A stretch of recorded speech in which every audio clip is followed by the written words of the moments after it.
எங்க ஏரியா கார்னர்ல இருக்கிற ஒரு பழைய இரும்பு கடைக்கு போயிருந்தேன். அங்க இந்த 2 ஸ்பீக்கர் அப்புறமா ஒரு எல்இடி லைட்டிங் ஸ்டார் ஒன்னு எடுத்துட்டு வந்தேன். ஒரு ஸ்பீக்கர் என்னவோ பாக்ஸ் ஃபுல்லா நல்லா இருந்தது. உள்ள ஸ்பீக்கர் மட்டும் தான் டேமேஜ் ஆயிருந்தது. இன்னொரு ஸ்பீக்கர்ல பாத்தீங்கன்னா உள்ள ஸ்பீக்கர் நல்லா இருந்தது. வெளிய வெளிய பாடி பேனல் ஃபுல்லாவே டேமேஜ் ஆயிருந்தது. அடுத்ததா ஒரு எல்இடி லைட்டிங் ஸ்டார் எடுத்துட்டு வந்தேன். இந்த ஸ்டார் வந்து பார்க்க ரொம்பவே மோசமான நிலையில இருந்தது. இந்த ஸ்டார்ல வந்து அங்கங்க பாத்தீங்கன்னா எல்இடி லைட் கிடையாது. ரெண்டாவது ஐசி கண்டென்சர் இதோட வயர் ஃபுல்லாவே கட் ஆயிருக்குது. இதை ரெடி பண்ண முடியுமா அப்படின்னு நம்ம ட்ரை பண்ணி பார்க்கலாம். சோ அப்படி இல்லைன்னா இந்த 2 ஸ்பீக்கரை வச்சு ஒரு ப்ளூடூத் ஸ்பீக்கரா மேக் பண்ணலாம் அப்படின்னு நான் பிளான் பண்ணி வச்சிருக்கிறேன். ஃபர்ஸ்ட் ஸ்டாரை ரிப்பேர் பண்ண முடியுமாங்கிறத பார்க்கலாம். சோ இந்த ஸ்டார்ல பாத்தீங்கன்னா பாட்டம்ல 4 எல்இடி லைட் கிடையாது. அந்த பிளேஸ் பாத்தீங்கன்னா உடஞ்சி கீழே விழுகிற கண்டிஷன்ல இருக்குது. அதுல ஒரு டிராப் ஃபெவிக்விக் போட்டு அப்புறமா இந்த பிளேவுட் கட் பண்ணோம்னா அதுல தூசிகள்லாம் கிடைக்கும். அதை நான் ஒரு டப்பால போட்டு சேர்த்து வச்சிருக்கிறேன். அது லைட்டா ஒரு சிட்டிகை போட்டு அதுல ஃபெவிக்விக் போட்டோம்னா அது ஸ்ட்ராங்கா நின்றும்.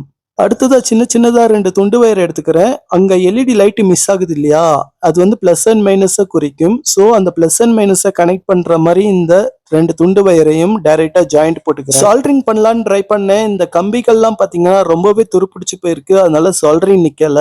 அதனால வயரை வந்து கையிலே முறுக்கிக்கிறேன். முறுக்குனது போக மீதி இருக்கிற வயரை இது போல பெண்ட் பண்ணி டைட்டா உள்ளக்க அமுக்கி விட்டுறேன். அடுத்ததா பாத்தீங்கன்னா பிளஸ் அண்ட் மைனஸை ஜாயின் பண்ற மாதிரி அதுல நான் அந்த ரெட் கலர் வயரையும் இதே போல கையில எந்த அளவுக்கு டைட் பண்ண முடியுமோ அந்த அளவுக்கு ஃபுல் டைட் பண்ணி முடிச்சிட்டேன். மீதி இருக்கிற வயரை உள்ள அமுக்கி விட்டு அதுல ஒரு டிராப் ஃபெவிக்விக் போட்டோம்னா அந்த வயர் வந்து வெளியே வராம நல்லா ஸ்ட்ராங்கா நிக்கும். அடுத்ததா மெயின் கரண்ட் எப்படி கொடுக்கறதுங்கிறத தெரிஞ்சுப்போம். இதுல ஒரு ஐசி கொடுத்திருக்காங்க. அப்புறமா பிளஸ் அண்ட் மைனஸ் அதாவது நியூட்ரல் அண்ட் ஃபேஸ் கொடுக்குற மாதிரி கொடுத்திருக்காங்க. இதுல இருந்த பழைய வயரை கட் பண்ணி விட்டு ஆல்ரெடி பழைய சால்டரிங் இருந்துச்சு. அந்த பழைய சால்டரிங்கை ரிமூவ் பண்ணி விட்டுட்டு அந்த இடத்துல வந்து நான் வந்து புதுசா வேற ஒரு வயரை வந்து நியூட்ரல்ல கனெக்ட் ஆகுற மாதிரி ஒரு சால்டரிங் பண்ணிக்கிறேன். அடுத்ததா வந்து ஃபேஸ் லைனையும் சால்டரிங் பண்ணி முடிச்சிட்டேன். இப்போ வந்து நம்மளுக்கு இது சால்டரிங் பண்ணியாச்சு. அடுத்ததா இந்த மதர் போர்டு வயர் ஆடினாலும் சால்டரிங் கட் ஆகாம இருக்கிறதுக்காக இது உள்ளுக்குள்ள இப்படியே வயரை வந்து டைட்டா அழுத்தி வச்சிடுறேன். அழுத்தி வச்சதுக்கு அப்புறமா இந்த பிளேவுட் கட் பண்ண அந்த தூசிகள்லாம் இருக்கும். அதை ஒரு சிட்டிகை உள்ள போட்டு 2 டிராப் பிளக்ஸ் கம் போட்டுக்கிறேன். இப்போ இது டைட்டா நின்றுச்சு. இப்போ இந்த வயரை வச்சே நம்ம வந்து சப்போர்ட்டுக்கு நிக்க வைக்கலாம். அவ்வளவுதான். இப்போ ஸ்டார் ரெடி ஆயிருச்சு. இப்போ இதோட அவுட்புட் எப்படி இருக்குங்கிறத நம்ம வந்து பவர் கனெக்ஷன் கொடுத்து செக் பண்ணி பார்க்கலாம். இப்போ இதை ஆன் பண்ணதுக்கு அப்புறமா பாத்தீங்கன்னா என்னாலே நம்ப முடியல. ஒரு எல்இடியும் பாத்தீங்கன்னா 2 கலர் அதாவது மல்டி கலர்ல தான் ஒர்க் ஆகுது.